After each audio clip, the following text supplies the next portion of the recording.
Value. It's one of the keys to stock market performance, to company activities, to all areas of corporate management. Kevin Kaiser, you are the Professor of Management Practice at INSEAD, and value is one of the themes of your research. Over the past 3 to 4 years, we've seen enormous destruction of value.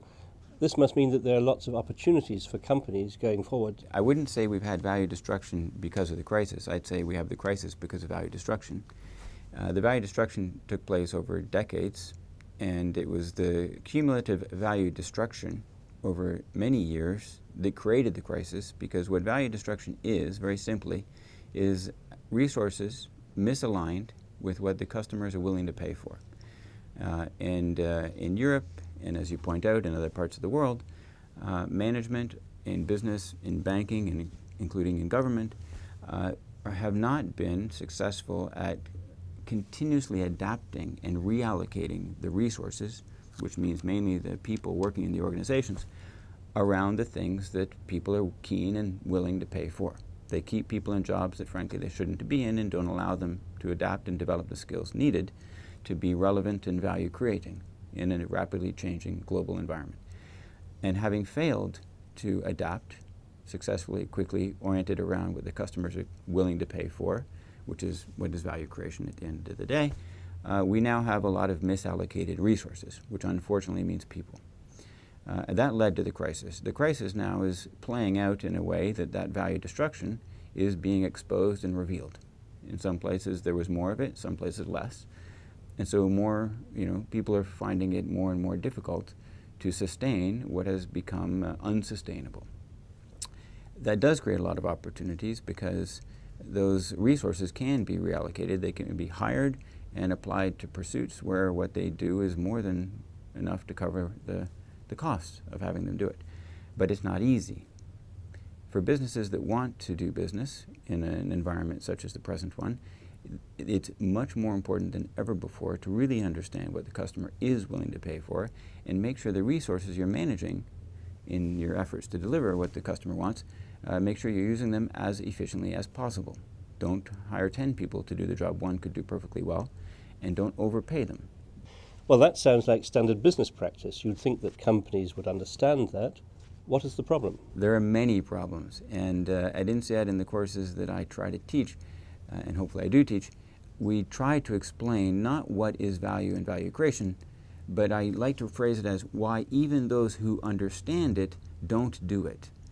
Because what I've just described, as you point out, is very intuitive, right? It's natural, it's business logic.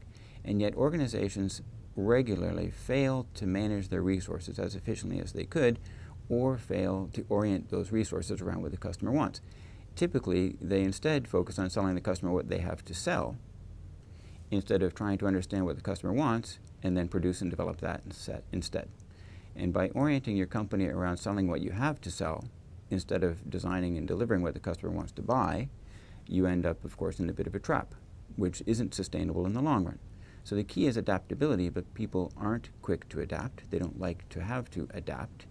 And so that's one part of the problem. The other part is they have profit incentives or market share incentives or growth incentives or a collection of other KPI-based incentive schemes that orient people around the short term, delivering this year's profit or delivering this quarter's profit or this year's market share. I'm supposed to cut this many costs. And when I teach this concept at INSEAD, I often ask the question in a room full of executives, how many of you have knowingly destroyed value in your business in order to deliver on a target that you've been assigned? And typical response is between 60 to 100% put up their hand and say, yes, I've done this. And they then go on to explain exactly what that means. So they give us specific concrete examples that everybody understands, which tells us it's a worldwide phenomenon to orient people around delivery on KPIs, targets, which they can do, but in order to do, they have to destroy value. And later those companies or banks or governments end up in financial distress, and the people who put them there usually knew they were doing it while they were doing it, but they were doing it because they were paid to. You're taking an almost Darwinian view to this issue of value creation, and it seems in some cases as if companies are running like lemmings towards self-destruction.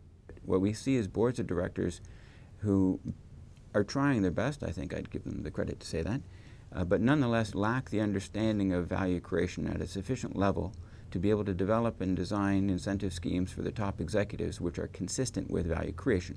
But what they have done is they develop incentive schemes for top executives which orient those executives around share price targets. And share price is obviously not shareholder value, as every executive knows. I can be destroying shareholder value while I'm making my share price go up, or I could be creating shareholder value and yet the share price might be going down at the same time.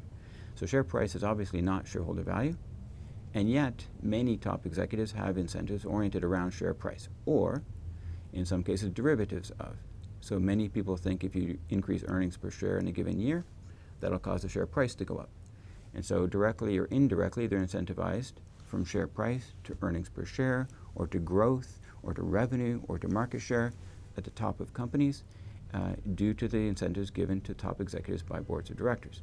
Those then cascade through the organization into other derivatives of those concepts, so that at different levels of the organization, they think they're working towards these ideas, and it's what they're told to do. When the capital market finds out that these guys have compromised the long-term value of their company to deliver on these short-term targets, the capital market responds consistently negatively. The share price goes down.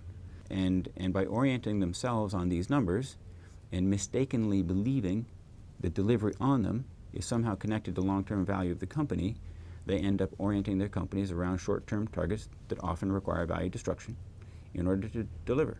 And in the process, they pay people, literally, to blow up their companies. You talk about share price.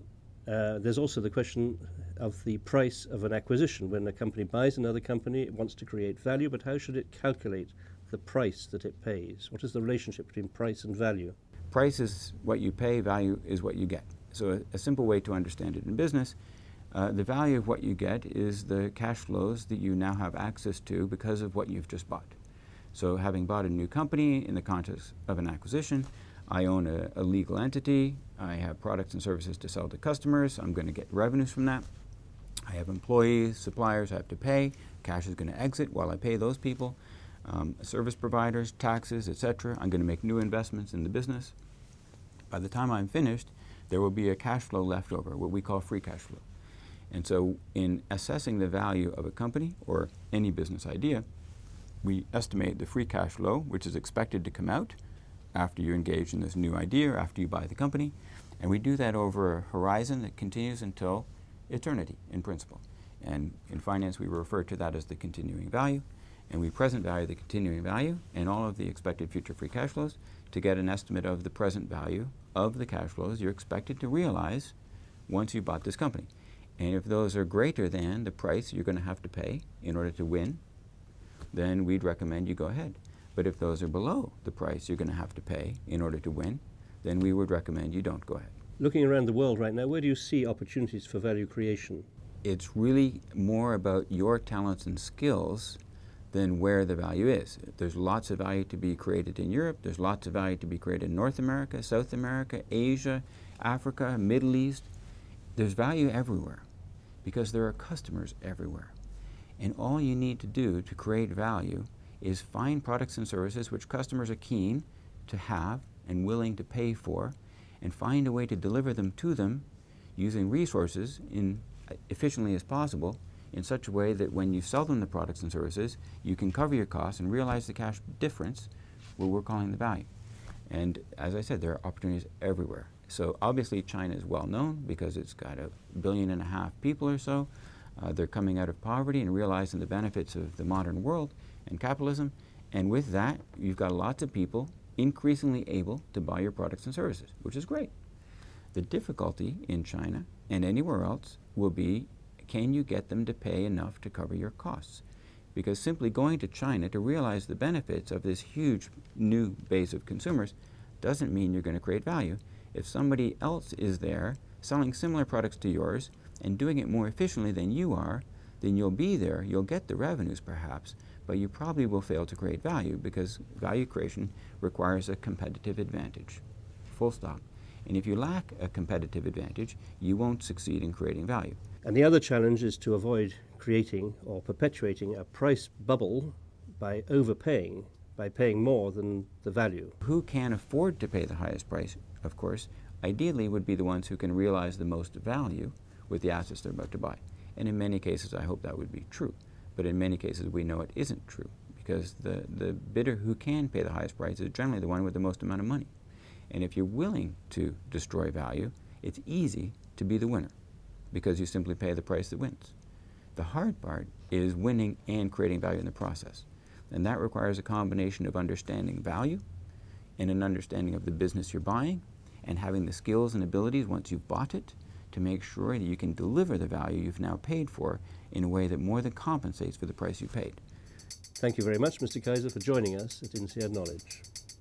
Very welcome.